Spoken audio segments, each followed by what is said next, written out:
Since Twisted does talk about flipping apartments, what's one thing in your own life you'd never trust someone else to flip for you?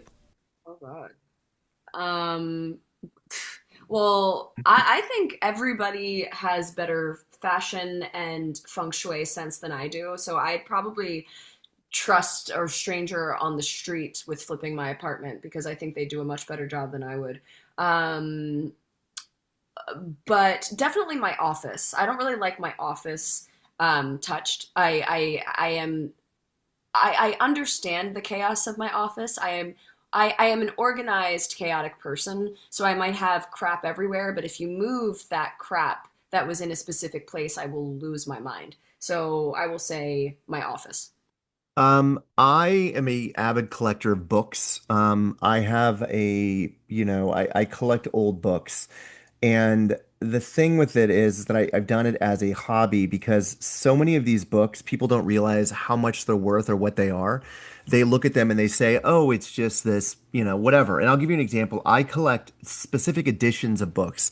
So I have books that I literally seek out the third edition, not the first, because the third edition might have a misprint or it might have a different cover. And that cover is what's valuable. So I've become like it's become an obsession that when I go anywhere, I go to old bookstores and go through like their old books. And I think that if I ever die tomorrow, my wife would probably throw them out in the trash or sell them to someone for $1. And there's some real value in those. So I think my book collection. Lauren, you've played some characters that get pushed to some pretty extreme places, both mentally and physically. So, as an actor, what's harder for you, the physical danger of a role or sitting with the moral fallout that your character has to face in Twisted? Man, that's a tough one. I think that they are both honestly equal but opposites level of difficult, and it also just depends on the day. It depends on the mood on set. There's so much dependent on what could happen around me that could influence what's happening in the scene. I think more physical things might be a bit easier because they can be choreographed. Whereas something that comes from an emotional place, it is very easy to get distracted. It's very easy to lose focus. So I think probably the more emotional aspects can be a bit more difficult, but I think they're both equally amounts of fulfilling and difficult. Darren, your movies usually start in really familiar worlds and then they kind of just rip the safety net away. What about the real estate scam idea felt especially scary or even relevant for right now? Well, we live in a much different world now where everything is accessible to us with a push of a button, whether that's Airbnb or Pure Space or Uber or Lyft or eBay selling things. We've kind of lost that ability to really vet people that we do interactions with. And I think that, think about an Uber. I use Uber all the time and I get in people's car. I don't know who they are. I don't know anything about them, but I have this level of trust. So I think that that idea of an eBay scam could happen to anyone. Doesn't have to necessarily be renting out your house or your home. It could be as simple as a Facebook marketplace gone bad. So I think that is, that's just something that I identified with in it. Also, my mother, who's 82 years old, has been the victim of many scams, and it enrages me so fucking much because they are so easy to fall for now. They are so fucking easy to fall for. So it was just a world that fascinated me as someone that makes their life or makes their money by scamming people. Lauren, so much of your performance here is about reacting, whether that's watching, listening, kind of doing the math in your head. So I'm wondering, how conscious were you of using stillness or restraint to kind of build that tension instead of leaning on big moments or dialogue? And what's that process like for you? Mm.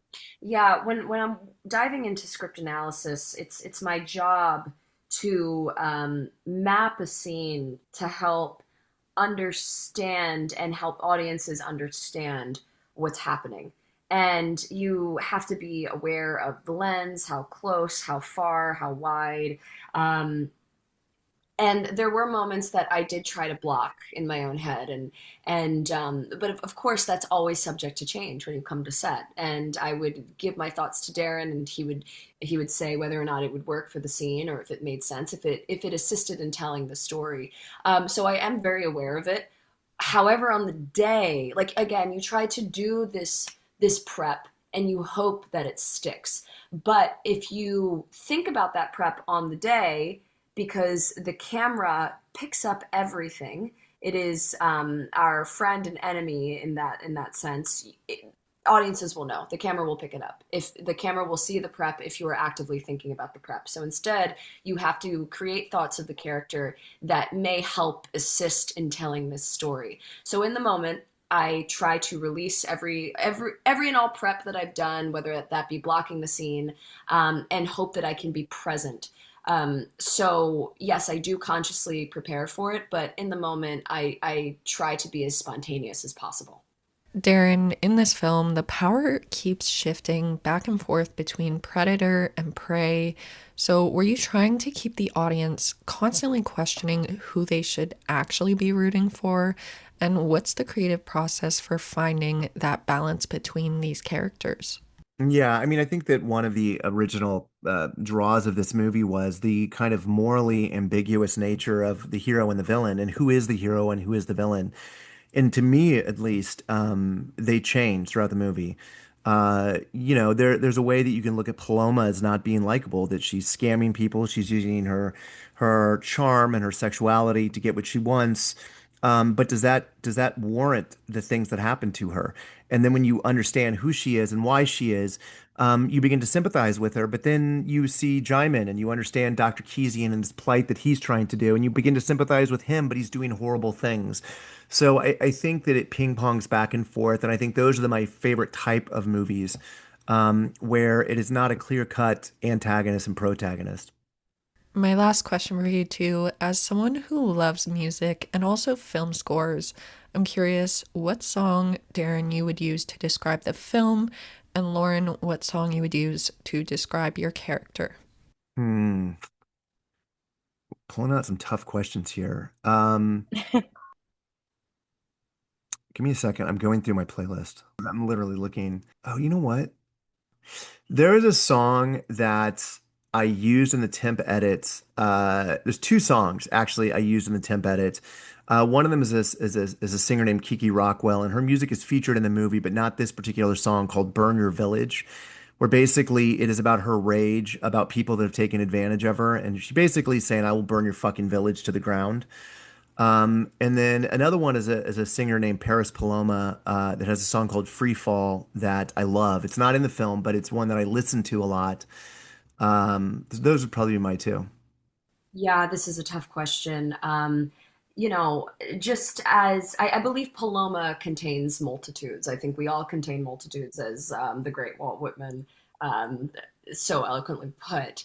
I don't think she can be represented by one song. I truly don't.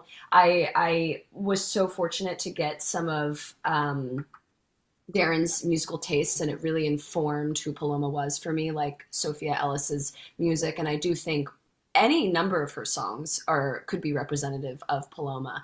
I think I have a affinity for Ashniko. She's one of my favorite musicians, and I think that Paloma would love her as well. I think Nice Girl, Ashniko's Nice Girl, would be a really good um, representation of who Paloma is, but at the same time, I think, Paloma is different depending on who she speaks to. And I think that her relationship with Smith, I think Mia and I really love disco, and it's something we connected on. And there are some disco tunes that I personally would like to believe that Paloma and Smith maybe dance to, have beautiful memories with. So I'd like to think that she's also associated with disco. So anything that has feminine rage and that's dancey, maybe also some Chapel Roan.